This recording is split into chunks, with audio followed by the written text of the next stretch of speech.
Hello दोस्तों, कैसे हैं आप सभी लोग। मैं आपका दोस्त, आपका होस्ट मिस्टर विकास सिंह। मैं आपका स्वागत करता हूं आपके अपने चैनल में crypto idea with mister Singh.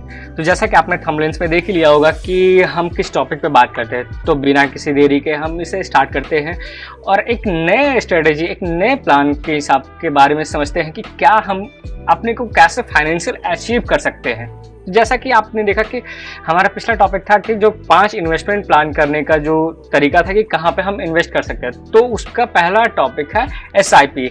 SIP is the best tool to invest your money. आप अपने मनी को बहुत जगह इन्वेस्ट कर सकते हैं SIP में, जो कि एक म्यूचुअल फंड की तरह होता है। अगर मैं बात करूँ, SIP का फुल फॉर्म होता है सिस्टमेटिकली इन्वेस्टमेंट प्लान। जैसा कि ये अलाउ करता है कि आप किसी भी पर्टिकुलर आप रेगुलर इंटरवल में आप पैसे मंथली इन्वेस्ट कर सकते हैं, क्वार्टरली, ईयरली, और ताकि उसको एक प्रॉपर फंड में जो आप मैनेज कर सके, ताकि वो एक सर्टेन पीरियड ऑफ टाइम के बाद आपको वो चीज़ें रिटर्न में मिल सके। तो वही होता है SIP। चाहे आप इसको क्वार्टरली करें, ईयरली करें, मंथली करें या डेली बेसिस पे, जैसा आपका रिक्वायरमेंट है। अगर मैं SIP की बात करूं तो SIP क्यों करना चाहिए, तो इसका सबसे बेस्ट एग्जांपल है कि जो आपका जो टारगेट है, जो ऑब्जेक्टिव है, वो आप उसके पे करने के लिए, कि ताकि मेरा ऑब्जेक्टिव है कि मुझे इस साल या अगले साल या 10 साल के बाद मुझे 1 करोड़ या 2 करोड़ या मेरे अकाउंट में चाहिए, तब मैं एक ही बार तो नहीं कर सकता ना। दूसरी बात फ्लैक्सिबिलिटी होती है कि मैं अपने जो मेरे पास पैसे हैं वो मैं धीरे धीरे उसको हर टाइम पीरियड के बाद उसको बदल सकता हूँ। चाहे मेरे पास ज़्यादा है तो मैं ज़्यादा इन्वेस्ट कर सकता हूँ, या कम है तो कम ही इन्वेस्ट कर सकता हूँ। और दूसरा स्मार्ट टूल भी होता है इन्वेस्टिंग करने के लिए, कि ताकि आप डिफरेंट प्लेटफॉर्म पे उसको यूज कर सके, आप इन्वेस्ट कर सके, आप उस चीज़ों को देख सके कि कहाँ पे आपको सबसे बेस्ट रिटर्न मिल सकता है। And you can start with $40। ऐसा नहीं है कि सिर्फ $40, ये मैं बिटकॉइन के तौर पे लिया है, ऐसा नहीं है। आप अगर इसे इंडियन करेंसी में भी ले सकते हैं, 1000 रुपये में भी स्टार्ट कर सकते हैं, 2000 में भी, 5000 में भी, जैसा आपका फंडिंग, आपका जैसा जो बजट है, आप उसके अकॉर्डिंग आप इसको इन्वेस्ट कर सकते हैं। तो अगर मैं बात करूँ तो बिटकॉइन में ही क्यों करना चाहिए, क्यों ना मैं स्टॉक में करूँ। एग्जैक्टली सही बात बोला गया कि स्टॉक में क्यों नहीं कर सकते। अगर मैं बात करूं SBI का है, अगर आप SBI के किसी भी फंड में या फिर बैंकिंग सेक्टर के किसी भी फंड में या फिर कोई भी आप किसी भी कंपनी में, तो वहां पे क्या होता है कि एक थर्ड पार्टी आपके तौर पे वर्क कर रहा है, एक मिडिल मैन है। वो क्या करता है कि वो किसी पर्टिकुलर कंपनी में आपके पैसे लगवाते हैं, आपके नाम पे वो फंड जो आपने उनको दिया, वो आपके बिहाफ में वो किसी और बैंकिंग सेक्टर या फिर किसी और ऑर्गेनाइजेशन, किसी और इंडस्ट्री में वो फंड को यूटिलाइज करते हैं। देन उसके बाद यूटिलाइज करने के बाद जो शेयर्स का जो रेट बढ़ता है, जो उसकी प्राइस बढ़ती है, उसके बाद वो उससे कमीशन कुछ चार्ज करते हैं और उसके बाद तब आपको प्रॉफिट देते हैं। तो इसमें क्या होता है कि एक लंबा पीरियड ऑफ टाइम और मिस हैपनिंग का भी गैपिंग का होता है।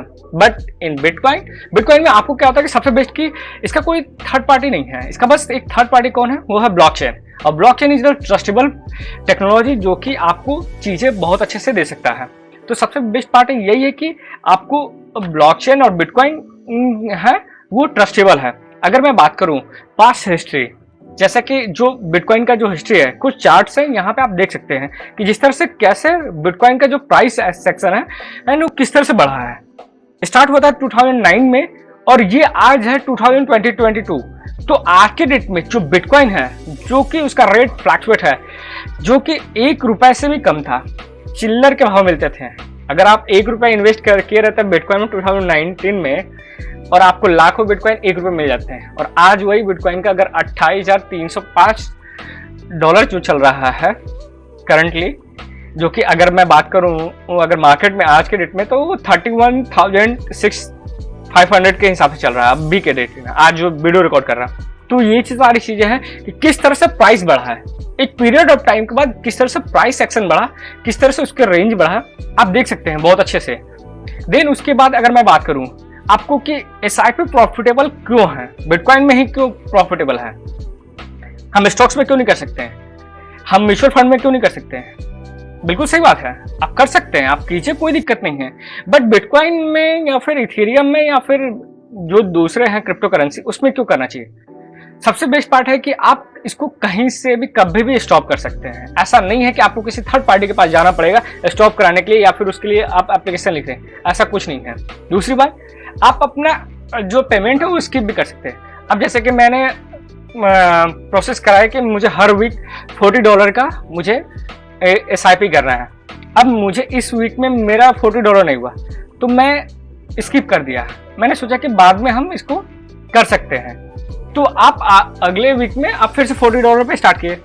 इसका कोई पेनल्टी चार्ज नहीं लगता, कि ऐसा नहीं है कि आपने स्किप कर दिया तो आपको पेनल्टी चार्ज, क्योंकि अगर आप स्टॉक में कर रहे हैं तो वहां पे पेनल्टी चार्ज लगता ही है। और 24/7 अवेलेबिलिटी है, और स्टॉक्स में है या फिर आप म्यूचुअल फंड में है कि वहां पे कि आपका 24/7 अवेलेबिलिटी नहीं है, क्योंकि जब मार्केट ओपन होता है तो 9:15 से लेकर 3:30 के बीच में ही होता है, और वो भी मंडे टू फ्राइडे होगा। और आप उसको बस उतने ही टाइम पीरियड में कर सकते हैं, और आप इसको कहीं और से नहीं कर सकते हैं। स्टॉक्स में आप कहीं और दूसरी जगह से नहीं कर सकते, लेकिन आप यहाँ पे बिटकॉइन में क्या कर सकते हैं, आप वर्ल्ड के किसी भी कोने में हैं, बस आपको एक इंटरनेट चाहिए और एक कनेक्शन लैपटॉप चाहिए या फिर मोबाइल चाहिए, कुछ भी एक कैपेबिलिटी वाला चाहिए जिसपे कि आप आराम से उसको कहीं से भी एक्सेस कर सकते हैं। और कोई भी थर्ड पार्टी इन्वॉल्वमेंट नहीं है कि मुझे कोई एप्लीकेशन सबमिट करना पड़ेगा या कुछ भेजना पड़ेगा, कोई डेटा नहीं, कुछ भी नहीं। आपको यहाँ पे आराम से इजिली मिल सकता है, कि जो कि आपको बिटकॉइन में या फिर इथेरियम में कोई भी क्रिप्टो करेंसी में SIP कर सकते हैं आप, जो प्रॉफिटेबल हो सकता है आपके लिए। तो अगर बहुत लोगों का ये सवाल होता है कि क्या बिटकॉइन सेफ है? बिल्कुल बाबा, ये पूरा तरह से सेफ है। इस तरह से सेफ है कि आप एक ब्लॉकचेन टेक्नोलॉजी पे वर्क कर रहे हैं, जहां पे कि हर एक ब्लॉक पूरी तरह से पब्लिकली डिस्ट्रीब्यूट है, ये पूरी तरह से इंक्रिप्टेड है और सिक्योर है 100%, क्योंकि आपको एक प्राइवेट की दी जाती है जिसके ओनर सिर्फ आप ही हैं।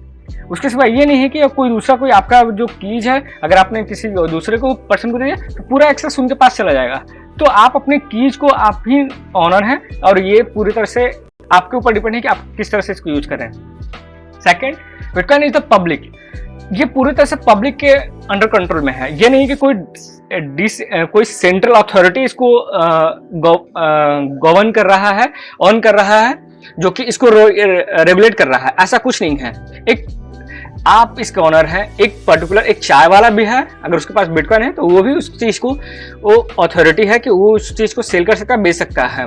ऐसा नहीं है कि RBI है तो जो हम करेंसी यूज करते हैं वो RBI रेगुलेट करती है, तो उसका क्या अथॉरिटी पावर है, RBI के पास है, उस जो करेंसी हमारे पास, जो फिएट करेंसी हमारे पास है। But bitcoin is the totally based on technology, ये पूरी तरह से डिसेंट्रलाइज है, जो कि पूरी तरह से डिसेंट्रलाइज होने की वजह से इसकी कोई भी एक सिंगल पर्टिकुलर पर्सन के पास पूरी अथॉरिटी नहीं होने की वजह से भी ये सिक्योर है। और सबसे most important part, limited supply पूरी तरह से लिमिटेड है। ऐसा नहीं है कि फिएट करेंसी की तरह हम इसको बार बार प्रिंट किए जा रहे हैं और मार्केट में सर्कुलेट कर रहे हैं, ऐसा कुछ नहीं है, क्योंकि आपकी जो सप्लाई है 21 मिलियन, वो उतना ही बिटकॉइन रहेगा, माइन किए जाएंगे, उसके बाद बिटकॉइन नहीं है। अब एक बात बताइए, जिसकी सप्लाई कम है, जिसका सप्लाई ही लिमिटेड है, तो जाहिर सी बात है उसका डिमांड तो बढ़ेगा, लोग तो उसके बारे में जानेंगे। तो वही होता है कि आपकी जो सप्लाई है वो डिमांड के हिसाब से बढ़ती जाती है। तो सबसे पहले आप कोई भी इन्वेस्टमेंट कर रहे हैं तो आपको सबसे पहले उस चीज के बारे में जानना होगा कि वो एक्चुअली है क्या, चाहे वो स्टॉक मार्केट हो, चाहे क्रिप्टो मार्केट हो, चाहे आप लैंड हो, चाहे रियल एस्टेट हो, चाहे कुछ भी मार्केट हो। सब मार्केट एक्सट्रीमली वोलेटाइल होते हैं। लोग बोलते हैं रियल एस्टेट प्रॉफिटेबल होता है, मैं बोलता हूँ वहां पर भी दिक्कतें आती हैं। आपने लैंड कोई खरीदा, क्या पता कि उसके वैल्यू डाउन हो गया, या फिर वहां से आपने सोचा कि यहाँ से वो हाईवे निकलेगा जिसके कि बढ़ेगा, और फिर बाद में वो उसका रेट घट गया। या फिर आपने कोई स्टॉक्स खरीदा, आपने सोचा कि इस कंपनी का स्टॉक्स बढ़ेगा, एक पीरियड ऑफ टाइम के बाद वो मुझे प्रॉफिट मिलेगा, क्योंकि आपने उसको B2B और B2C कैटेगरी में क्या देख के खरीदा, नहीं खरीदा। क्या हुआ क्या नहीं हुआ नहीं पता आपको, बट उसके बाद क्या हुआ कि ड्यू टू कोविड या फिर कुछ सर्कमस्टेंसेस कंपनी का स्टॉक्स गिर गया। तो हर जगह वॉलेटिलिटी बनी रहती है, क्योंकि मार्केट को रेगुलेट करना रहता है। अगर वॉलेटिलिटी नहीं रहेगी तो लोग नहीं आएंगे, खरीदेंगे नहीं, और हमेशा मार्केट ऊपर ही रहेगा तो कोई नहीं खरीद सकता और कोई बेचेगा भी नहीं। सो सबसे पहले एक्सट्रीम वॉलेटाइल है कोई भी मार्केट, उसको पहले समझे। दूसरा, कभी भी डायरेक्टली कोई भी प्लान में मत घुसे, कोई भी सबसे पहले उस चीज के बारे में सीखे, तब उसके बाद इन्वेस्ट करें। और तीसरा, इश्यू ऑफ लीगलिटी, उसके बारे में लीगलिटी क्या है, क्या गवर्नमेंट उसको एक्सेप्ट करती है कि नहीं करती। पहले वही था कि इंडिया बिटकॉइन को बैन कर रहा था, बट आज के डेट में वही है कि रेगुलेटरी कर दिया। आज इसके पर टैक्सेस लग रहे हैं, 30% आपका टैक्स स्टार्ट हो जाएगा अगले साल से, एंड 1% का TDS आपको जुलाई से स्टार्ट हो जाएगा। एंड फॉर्म्स ऑफ कुछ लीगल एक्टिविटी लोग करते हैं। लोग बोलते हैं कि बिटकॉइन से लीगल एक्टिविटी बढ़ जाता है, क्राइम बढ़ता है। क्या फिएट करेंसी से नहीं बढ़ती? आपने कोई भी स्कैम किया या फिर कोई भी चोरी हो गया या कुछ हो गया, तो क्या वहां पर भी तो लीगल एक्टिविटी हुई? बहुत सारे क्राइम्स होते हैं, वहां पर मनी लॉन्ड्रिंग होती है, वहां पर भी तो लीगल एक्टिविटी होती है। बट आप क्या है कि बिटकॉइन एक टेक्नोलॉजी बेस पे है, तो इसको चीजों को, और दूसरा बहुत सारे लोग ROI के पीछे भागते हैं कि कोई बोलता है कि मैं आपको 100% दे दूंगा या 200% या 1000% मैं आपको रिटर्न दिलवा दूंगा। ऐसा कोई भी सांझे में और ऐसा कोई भी इन्वेस्टमेंट प्लान में ना जाए। आपका अपना मनी है, आपको अपने तरफ से इन्वेस्ट करना चाहिए कि कैसे मुझे करना है। अगर मैं बात करूं, एक मिशन लेके चलते हैं कि करोड़पति मुझे बनना है, तो मैं कितने साल में बन सकता हूँ? अमूमन अगर मैं बोलूं तो 3 to 5 ईयर्स में आप आराम से इजीली बन सकते हैं इन क्रिप्टो मार्केट में। इजीली, कोई बड़ा इशू नहीं है, कोई बड़ा रॉकेट साइंस नहीं है। जैसा कि अगर मैं बात करूं, यहाँ पे कुछ डेटा मैंने बनाया है, तो मैं जैसा दिखा रहा हूँ, ये 2022 चल रहा है। अगर मैं बात करूं, जनवरी में मैंने इन्वेस्टमेंट स्टार्ट किया $40 से। आप इसको $20 से भी कर सकते हैं, जितने भी डॉलर से, लेकिन मैंने इसको 40, क्योंकि एक नॉर्मल फैमिली के लिए अगर मैं बात करूं तो 3000 रुपए कोई बड़ा इशू नहीं होता है। आप 3000 में आराम से एक SIP कर सकते हैं, क्योंकि आप बहुत सारी जगह पे उस पैसे को लगा रहे हैं, जैसे LIC में लगा रहे हैं या फिर कोई भी इंस्टॉलमेंट दे रहे हैं, तो आप यहाँ पर भी थोड़ा थोड़ा अपना इन्वेस्ट कर रहे हैं। तो क्या हुआ कि 2022 में एक वर्स्ट केस सिनेरियो लेके चलता, चलिए जिस तरह से मार्केट क्रैश हुआ, एवरेज 25 के ले लेते हैं कि $25,000 चल रहा है बिटकॉइन, ठीक है। हमने उसको $40 के हिसाब से इन्वेस्ट करना स्टार्ट किया। हमने पूरे साल में कितना इन्वेस्ट किया? $480, ठीक है। सेम उसी तरह से नेक्स्ट ईयर में हम 2023 में इन्वेस्ट करना स्टार्ट किए, सिर्फ $40 के हिसाब से, और बिटकॉइन का उस समय प्राइस था सिर्फ $30। मतलब कि मैंने सिर्फ $5,000, वर्स्ट के सिनेरियो में इतना पहुंचा, चलो मानते हैं, ठीक है। आपने कितना इन्वेस्ट किया टोटल एक साल में? दूसरे साल में वही $480, मतलब $480 आपने इन्वेस्ट किया। एंड नाउ द टर्म, अब आपका वो मैजिकल चीजें स्टार्ट होगी। अब 2024 में अब वही चीज मैं वर्स्ट के सिनेरियो मानता हूं कि आपने 35K का रेट चल रहा है। अब आपने यहाँ पे 25 किया था, फिर $30 किया था, अब उसके बाद 35। मतलब कि मेरा जो पैसा था वो 10% के हिसाब से इंक्रीमेंट हुआ, चीजें बढ़ी, 10% तो मेरा बढ़ गया, चीजें तो हुई। तो उसमें क्या हुआ कि जो मैंने $40 2022 में इन्वेस्ट किया था और जो 2023 में, अब वो मेरा $80 हो गए, और उसी के बदले में और मैंने फिर से $40 मैंने इन्वेस्ट किए इस ईयर 2024 में, जो कि टोटल हो गए $120।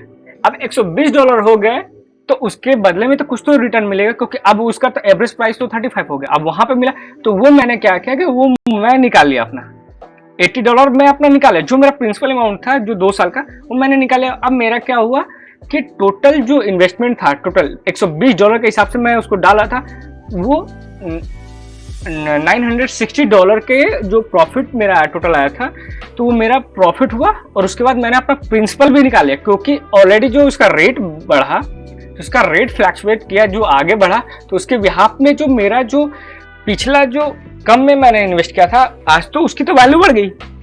तो जब वैल्यू बढ़ी तो उसके हिसाब से तो मुझे मिलेगा ना। तो सेम उसी तरह से जो मेरा पिछला इन्वेस्टमेंट 2 साल का था, वो तीसरे साल में वो मेरा इंक्रीमेंट हुआ, बढ़ा। तो अब मैं उस जो पिछले साल का जो मेरा इन्वेस्टमेंट जो था, अब मैं उसे निकाल लिया। तो मेरा क्या हुआ, अब मैं उसे निकाला, तो वो भी अब मैं यहाँ पे सर्कुलेट कर दूंगा, फिर से इन्वेस्ट कर दूंगा। वो मेरा क्या होगा कि कंपाउंडिंग के हिसाब से बढ़ने लगेगा। क्योंकि अगर मैं बात करूँ, जिस तरह से ये प्राइस जो कि बिटकॉइन का हाल्विंग का जो होता है, जब बिटकॉइन हाल्विंग होता है तो उसका जो प्राइस का इफेक्ट होता है बहुत हाई होता है। जिस तरह से अगर मैं 2012 में बात करूं, नवंबर में जब स्टार्ट हुआ था, तो ये टोटल 2012 से लेके 14 तक से पूरा मार्केट ही पूरे तरह से बूम पे था। उसके बाद फिर ये साइडवेज में चला, नीचे आया मार्केट, फिर उसका 16 में पूरी तरह से एकदम पकड़ा, 2018 तक से पूरे पैसे लोग छापे, फिर 18 के बाद 19-20 में मार्केट सैचुरेट था। उसके बाद जब 20 में जब इसने पकड़ा, तो आपको 2021 में आपने देखा कि बिटकॉइन अपना ऑल टाइम हाई हिट किया $67,000 का। समझ सकते हैं कितना बड़ा रिटर्न दिया। तो जस्ट उसी तरह से 2024 में हाल्विंग होने वाला है, जो कि अभी धीरे धीरे उसकी चीजें बढ़ रही हैं, क्योंकि हर 2 साल के एक पीरियड ऑफ टाइम में बिटकॉइन के क्रिप्टो करेंसी में एक जर्नी आता है जहां पे मार्केट थोड़ा सा साइडवेज में रहेगा ही रहेगा। सो अभी यही चला, लोगों को बहुत सारे पैनिक हो रहे, चीजें नहीं समझ में आ रही कि कैसे मार्केट को चलना है, कैसे क्या करना। ये कोई बात, इट्स ओके, इट्स नेचुरल, ये नेचुरल है। आगे धीरे धीरे आपको चीजें बढ़ जाएंगी। देन उसके बाद आपको, क्योंकि जो उसका रोड मैप है बिटकॉइन का, वो टोटली लिमिटेड सप्लाई है। अब हाल्विंग हो रहा है तो वहां पे क्या होता है कि बिटकॉइन की सप्लाई है वो कम होती जा रही है। अब जितना भी कम होगा तो उसकी डिमांड तो बढ़ेगी, लोग उसको एक्वायर करेंगे, पूरी तरह से माइन कर लिए जाएंगे। और आंकड़ा लगाया गया है कि 2028 तक से पूरे बिटकॉइन माइन करें। अब 21 मिलियन बिटकॉइन माइन कर लेगी तो फिर बचा ही क्या, कुछ तो नहीं, क्योंकि ये फिएट करेंसी नहीं है कि जो कि दोबारा रिप्रिंट कर सके। तो उसके बाद जो उसका इन्वेस्टमेंट है, जो आपने इसको अब भी जो किया है, इस हिसाब से 6 साल के बाद क्या रेट होगा आप समझ सकते हैं, इमेजिन। तो चीजें जिस तरह से बढ़ेगा, रेट आपका भी बढ़ेगा और प्रॉफिटेबिलिटी आपका भी बढ़ेगा। तो इस तरह से होता है SIP का। और जो भी चीज़, अगर आपको कुछ क्वेश्चंस और कुछ डाउट्स हैं तो आप हमें यहाँ पर रीच आउट कर सकते हैं। ऑन ट्विटर हैंडल है हमारा विकास सिंह 09